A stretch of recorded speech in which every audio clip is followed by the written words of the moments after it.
John, you mentioned the other day that Zaya, doesn't necessarily need to shoot 50% for you guys to have an opportunity to win the game. Is tonight a good example of, what you need her to be? I mean, tonight was perfect. The energy, the effort, the willingness to not be denied and take the ball to the basket and, you know, make layups, get fouled. When when she's just taking primarily outside shots and not making them and continue to do that, it hurts us. But today I thought she just was attacking all three areas at the rim, mid range, threes, and they just weren't premeditated shots. They were good shots within the flow of what we were doing. She was good in transition, but I like what she was defensively. Just the energy, the effort, the engagement, the pursuit of the ball. Just all around great game. David and then Joe. Hey, Dawn, forgive my ignorance on this because we haven't been able to come to practice and see it for ourselves, but could you take me through a typical layup drill in practice, just what you guys do day to day and who's contesting it, just how it goes in there? Because some of today's were blocked, but otherwise it was kind of that same season problem. We do a mixture of them. Some of them are just no defense at a high speed. Some of them are, especially our post players. Some of them are in the crowd. There's a rebounding drill that we do where every shot is a miss shot. So everybody collapses on the ball, and we just really make it hard for our post play. We put them in those situations. It's focusing and finishing. I thought we did a better job the second half, and that's how we pulled away from it. And some of them is half court, some of them is full court drills. You can do a million drills. The game is a lot different when the lights come on. It's a lot different than being in the dim lights of the Coliseum. Joe and then Keith. Dawn, following up on what you just said about when the lights come on, one of the words I used with Zaya, and she reiterated pretty quickly, stay the course. How difficult has it been at times this season to get the team to stay the course for 4 quarters? And do you think today was a good indication of where this team is heading? Because although it didn't look good early on offensively, they seemed to stay the course and get better as the game went on. That's with anything. That goes back to just being disciplined. If you want to jump ship and take a different route, you've exhausted what you've already put into play. And that's what we just talked a little bit about, for the past 2 days. Is just that's not trip. That's not trip. We lost a game, but we got some stuff with us. We're a pretty good basketball team, and we can't lose sight of who we've been for the majority of the season, more than the majority of the season. So let's not fool ourselves into believing that, just because we lose a game, the bottom falls out for some people, some fans, or whoever. And some of those social media coaches. I always tell people that want to, tell us what we need to do, you can't just coach on game day. Okay? You got to coach on, what's today, Sunday? You got to coach on Friday after we lose. That's when you got to be a good coach. And not just Xing and Oing. You got to coach players and people. They're people first. They want to win. They want to do exactly what we're asking them to do. It just doesn't always turn out that way. If I was as fair weather as some people are with our team, we wouldn't be where we are. And that goes back to staying the course. You just go back and say, hey, this is where we lost some things. We got to gain it back through practice and through not settling for doing it any other way besides how we want it done.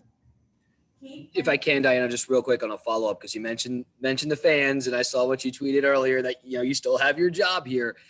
Are you surprised? That was a joke, really. I know. Didn't really get that. I know.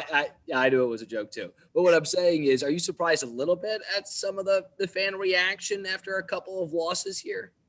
No, they're in it. Don't trust me. The very thing that we build our program on are those fans who are, they pretty much, their day is dictated by wins and losses.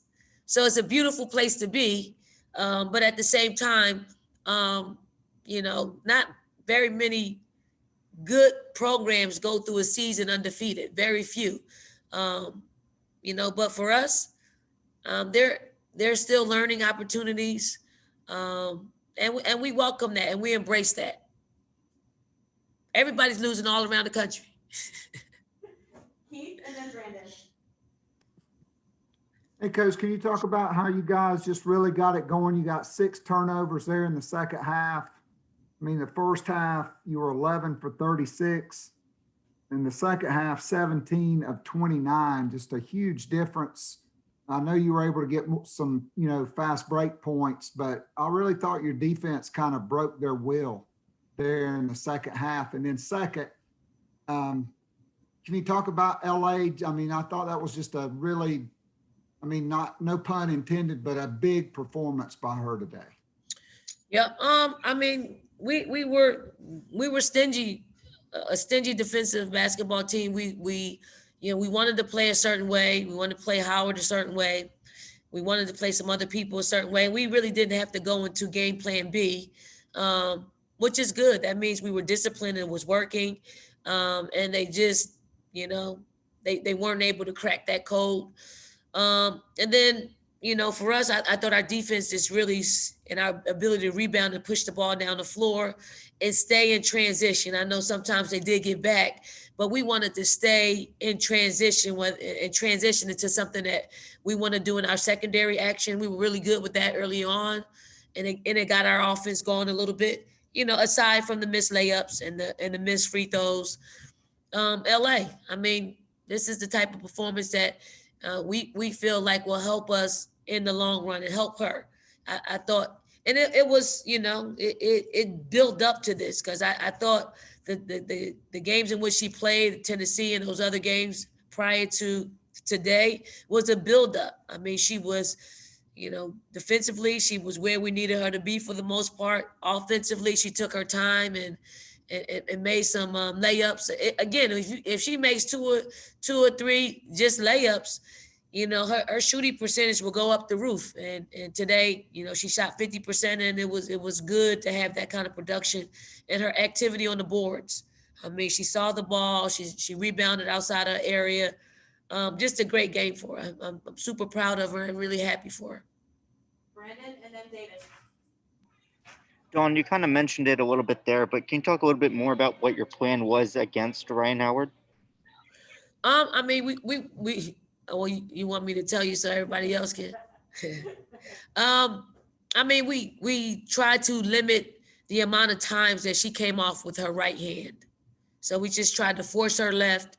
And if, they set ball screens on the right side, we did ice her right, meaning we knew she was going to go right. So we actually ended up trapping her in the third and the fourth quarters just because we knew we got a little lead and we didn't want her to get off. So we wanted to make her a passer in those situations. David and then Doug. I don't know, this week sets up another championship scenario. I know you guys have a goal of winning the regular season title, but do you talk with the team about saying, okay, well, you win on Thursday, it's pretty much you go to A&M next Sunday and it's winner take all, one game? No, we just talk about Ole Miss. Ole Miss is a pretty good basketball team. This team is one that stays in the moment, but I do know that they are very aware of what's at stake, each and every game. So we're going to hang our hats on that because if we look at, ahead to anything besides Thursday, it could set us up. But this team hasn't been one that has shown any signs of looking ahead on anybody. And the last question to Doug. Hey, Dawn, you mentioned teams around the country losing. Is this one of these years you think where there are probably a dozen teams or 10 teams that could win it all, as opposed to maybe some other years where there's one dominant team or two dominant teams that you've kind of figured would be in the title game, or at least the Final Four? Well, it seems to be that way. I do think there are, I do think there are at least 10 teams that could win this thing. But At the same time, we say that, and that's just basketball. We don't know what's going to happen in between us getting on the court or not. COVID can rob a lot of people from competing at that level. I'm just hoping we're not one of those teams or anybody. I hope that the best team wins with playing the best competition. So yes, I do believe that it is wide open to probably 10 teams. And when I say 10 teams, it could be, it's not just the top 10, because the top 10 can be replaced as we have seen throughout the season. Don, if I can follow up, there's some talk about these conference tournaments and whether they're worth playing because of the risk involved with the NCAA so close to it. What's your thoughts on playing in the conference tournament as such? I'll let you know on Sunday. Appreciate it. Thank you, Coach. Thank you, everyone.